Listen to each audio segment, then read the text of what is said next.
ডিমাতঙ্কে শ্রমিকের পায়ে পড়লেন এবার তৃণমূল নেতা।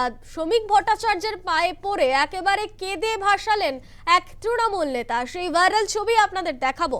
কেশব দাসের কান্নার ছবি এই মুহূর্তে একেবারে ভাইরাল। আপনারা দেখছেন শ্রমিক ভট্টাচার্যের পায়ে পড়েছেন, পায়ে পড়ে রীতিমতো কেঁদে ভাসাচ্ছেন তৃণমূল নেতা কেশব দাস।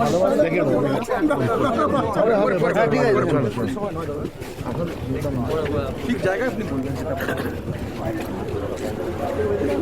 ডিমাতঙ্কে শ্রমিক ভট্টাচার্যের পায়ে তৃণমূল নেতা কেশব দাস। আরে আমার কাছে আমি রানা মুখার্জি দেবজিৎ মুখার্জি 10 লক্ষ টাকা চেয়েছে।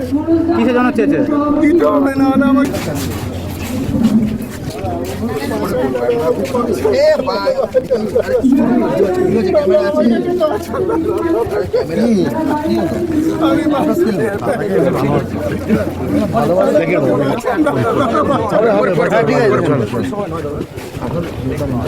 ঠিক জায়গায় আপনি বলবেন।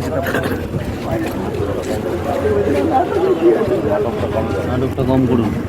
কি হয়েছে কেশব, কি হয়েছে তোমার? আরে আমার কাছে আমি রানা মুখার্জি দেবজিৎ মুখার্জি 10 লক্ষ টাকা চেয়েছে। কিসে জন্য চেয়েছে? দিতে হবে না হলে আমার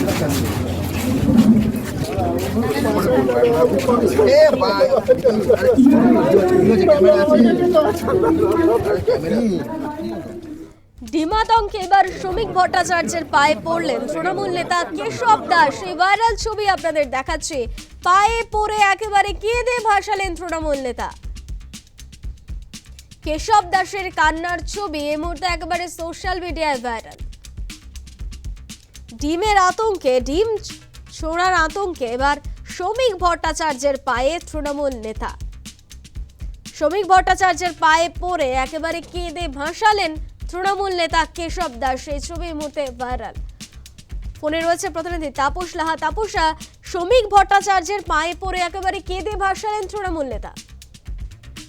দেখো, মূলত গতকাল রাজ্য সভাপতি বিজেপির শ্রমিক ভট্টাচার্য আছেন দলীয় কর্মী সভা করতে চুঁচুড়াতে দলীয় অফিসে। ঠিক সেই সময় যেটা দেখা যায় যে তিনি যখন অফিস থেকে বেরোচ্ছেন সেই সময় তৃণমূলের যে প্রাক্তন সদস্য, বাঁশবেড়িয়ার পুরসভার তৃণমূলের প্রাক্তন সদস্য কেশব দাস সে তার হঠাৎ পা জড়িয়ে ধরেন এবং তার যেটা দাবি, তার এলাকাতে এক বিজেপি নেতা তাকে 10 লক্ষ টাকা চাইছে, না দিলে তাকে ডিম ছোড়া হবে এবং তার কোমরে দড়ি বেঁধে ঘোরাবে, এই ধরনের হুমকি দিচ্ছে।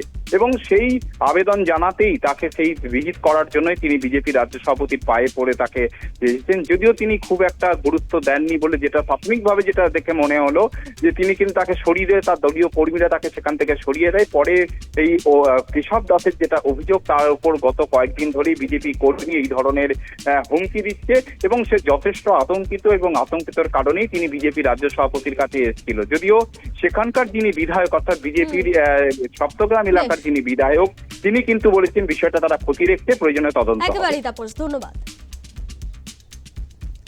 এই তৃণমূল নেতা কেশব দাস কি বলছেন শুনুন। আরে আমার কাছে আমি রানা মুখার্জি দেবজিৎ মুখার্জি 10 লক্ষ টাকা চেয়েছে। কিসে জন্য চেয়েছে? দিতে হবে না হলে আমাকে ডিম পচা মারবে, না হলে আমাকে কোমরে দড়ি পরে ঘোরাবে, এইসব করেছে। এটা নিয়ে কি তুমি কি করতে অভিযোগ করতে এসেছো? আমি এখন সত্যিকার সঙ্গে কথা বলতে চাইছি। বিজেপি নেতা কি বলছেন শুনুন। এমনি তৃণমূল কাউন্সিলরদের উপর বিশ্বাস নেই, তার সত্ত্বেও যদি এমন কোনো ঘটনা ঘটে যে আমাদের বিজেপির কার্যকর্তারা টাকা পয়সা চেয়ে থাকে, তার যদি যথার্থ প্রমাণ থাকে যে ওনার সঙ্গে চেয়েছে, তার যদি কিছু প্রমাণ থাকে, তাহলে এই বিষয়ে আমরা দলগতভাবে পার্টির যেটা নির্দেশ হবে সেই নাম হিসেবে কাজ করা যাবে। তার বিরুদ্ধে নিশ্চয়ই তখন ব্যবস্থা নেওয়া হবে। কিন্তু যদি এই ধরনের কাজ না করে শুধু শুধু কাউকে হ্যারেস করা হয়, তাহলেও সেটাকে পার্টি দেখবে। এবং এটা আমার কাছে খবর এসছে, আমি এই বিষয়ে তদন্ত করছি, তদন্ত করে জানছি পুরো বিষয় কী আছে এবং এ নিয়ে জেলা সভাপতির সাথে কথাও হবে, কথা বলে আপনাদেরকে জানাবো।